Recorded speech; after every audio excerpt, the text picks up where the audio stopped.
장소, 법원, 경계로부터 100m 이내에서 금지된 집회를, 미신고 집회를 진행하고 있습니다. 그래서 이에 집회 및 시위에 관한 법률 제20조 제1항 2호 동법 6조 1항 동법 시행령 제17조에 따라 마포경찰서장의 명을 받아 마포경찰서 경비과장이 제3차 해산명령을 바랍니다. 지금 즉시 해산하여 주시기 바랍니다. 해산명령에 불응할 경우 모든 참가자는 집회 및 시위에 관한 법률 제24조 제5호에 의해 형사처벌을 받을 수 있습니다. 아울러 3차 해산명령이 종료된 후에는 경찰력으로 직접 해산 조치할 수 있음을 분명히 경고합니다. 여러분들의 불법 미신고 집행위를 지금 즉시 멈추시고 지금 즉시 해산하여 주시기 바랍니다.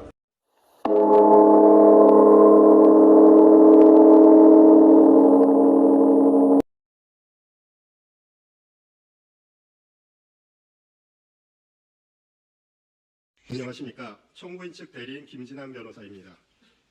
사실상 비상계엄 선포 행위 역시 국헌문란 행위이기 때문에 다음에 5가지 국헌문란 행위가 소추 사유가 되겠습니다. 첫 번째, 비상계엄 선포 행위. 두 번째, 국회 봉쇄 및 침입 행위. 세 번째, 군 병력에 의한 중앙선거관리위원회 침입 행위 및 압수 행위. 네 번째, 계엄 포고령 선포 행위. 다섯 번째, 법관들에 대한 체포 구금 지시 행위. 피청구인은 우리 국민이 가까스로 이룩해 놓은 대한민국의 민주주의 헌정 질서를 50년 이전으로 후퇴시켰습니다. 그는 민주공화국을 배신하였습니다. 그가 대한민국 헌정 질서에 남긴 상처는 오랫동안 지속될 것입니다. 그로 인한 갈등과 혼란 역시 우리를 계속해서 괴롭힐 것입니다. 우리는 민주주의 상처를 치유하고 법치주의를 다시 일으켜 세워야 합니다. 그래서 피청구인을 대통령직에서 파면해야 합니다.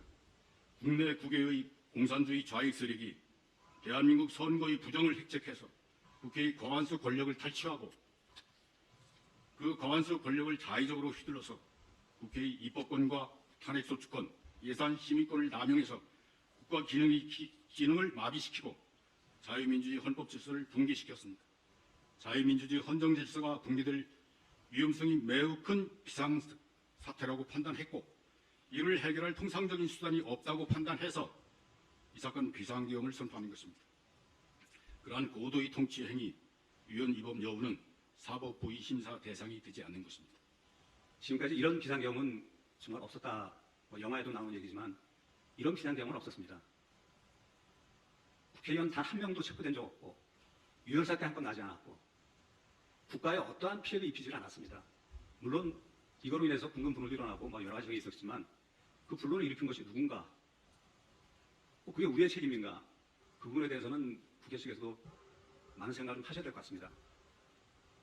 이 계엄은 아시겠지만 평화적 계엄이었습니다.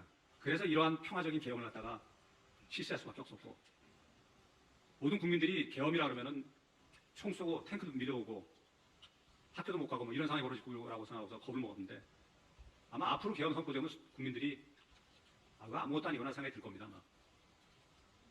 다신 사람 하나 없으니까요.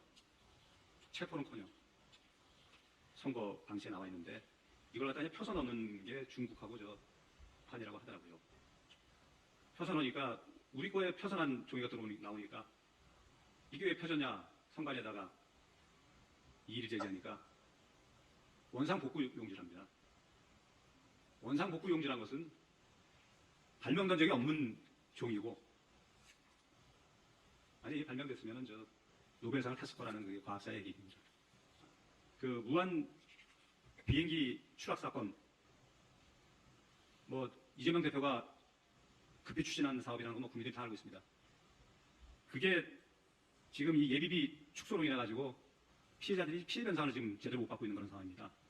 나라의 예비비가 모자라기 때문에 이런 것들은 예상을 하고서 이렇게 깎으신 건지. 이어서 수명 재판관이셨던 정영식 재판관께서 쟁점 정리 절차를 진행하겠습니다. 당시에 국방부 장관은 김영현이 작성을 했고 그리고 피청구인이 몇 자 수정을 했다 이렇게 답변하신 게 맞습니까? 네.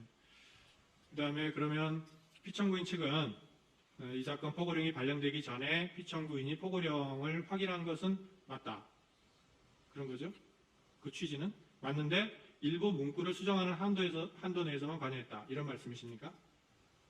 오늘 구체적인 것은 구체적인 내용은 김영훈 장관 증인신문을 통해서 정확히 서면에 그렇게 써져 있어서 여쭤보는 겁니다. 그 김영현 증인을 물어본 후에 명확하게 답변할 수 있겠다 이런 취지십니까? 예. 이 사건 포고령은 그 표현과 달리 국회나 지방의회 정치활동을 전면적으로 금지한 것이 아니라 비상계엄이 유지되는 동안 방한국가적 활동을 못하게 막기 위한 것이다. 이렇게 밝히셨죠? 그러면 이 사건 포고령으로 막으려고 했던 국회나 지방의회의 방한국가적인 활동은 구체적으로 무엇을 말하는 건가요? 그 포고령에 관련해서는 그 지금 이 답변서에서 그 말씀드리는 것은 포고령 자체가 그 계엄 그 구체적인 포고령의 내용이라든지 구체적인 그 포고령이 작성된 거라든지 내용의 의미에 대해서는 추후에 그 증인신문이나 이걸 통해서 구체적으로 네, 그러니까 그 서면상으로 정치활동을 금지한 것이 아니고 네. 비상계엄이 유지되는 동안에 방한국가적인 활동을 못하게 막기 위한 것이다. 이렇게 서면에 기재를 하셔서 그러면은 도대체 국회나 지방의회 방한국가적인 활동이란 게 뭐냐 막으려고 했던 그거를 밝혀달라 이런 말씀입니다. 알겠습니다. 네. 그 포고령의 내용에 대해서 구체적인 것은 그 자체 국회의 정상적인 활동을 제한하고자 포고령이 지금 그 포고령이 있는 것은 아닙니다. 그래서 그 부분에 대해서 그러니까 그 이유에 대해서, 네, 이유에 대해서. 구체적으로 서면으로 답변을 해주시기 바랍니다. 그래서 피청구인이 국회에 군경을 투입하도록 지시한 사실 자체는 인정하신다는 거고, 다만 그 목적이 국회 해산이나 기능마비는 아니었다 이런 말씀이신 거죠. 그러면 그리고 또 나아가서 병력을 국회에 투입한 것은 야당의 망국적 행태를 알리기 위한 것이다 이런 것이죠. 병력을 투입한 거. 그 병력 투입한 것은 이제 질서 유지로 그러니까 근데 이제 서면에는 국회에 병력을 투입한 것은 야당의 망국적 행태를 알리기 위한 것이다라고 쓰셔서 그럼 병력을 국회에 투입한 것과 야당의 행태를 알리는 것이 어떤 상관관계가 있는지를 설명해 주셔야 될 것 같은데 그 부분이 안 나와 있어서 그러면 추가적인 그 부분에 대해서는 추가 보충서나 답변서에 예. 보충서면으로 그러니까 일단은 써낸 내용에 네. 대해서 제가 질문을 드리는 겁니다. 그거에 대한 설명도 서면으로 보충해서 내주시기 바랍니다. 예, 이상 쟁점 정리를 마치겠습니다. 대통령이 이 지금 직무정지된 기간을 짧게 해야 될 사유가 있다 손 치더라도 저희도 세계 10위권에 들어가는 문명국가인데 대통령의 인권이 난파된 간첩보다 못합니까? 아무리 형사재판이 아니고 헌법재판이라고 하지만 대통령에게도 인권이 있습니다. 난파된 간첩과 북한하고 직접으로 연결되는 그런 피고인을 재판을 대로 이렇게 하지는 않았다고 저는 생각합니다. 재판부에서 충분히 논의를 거쳤습니다. 변경하지 않겠습니다. 이상입니다.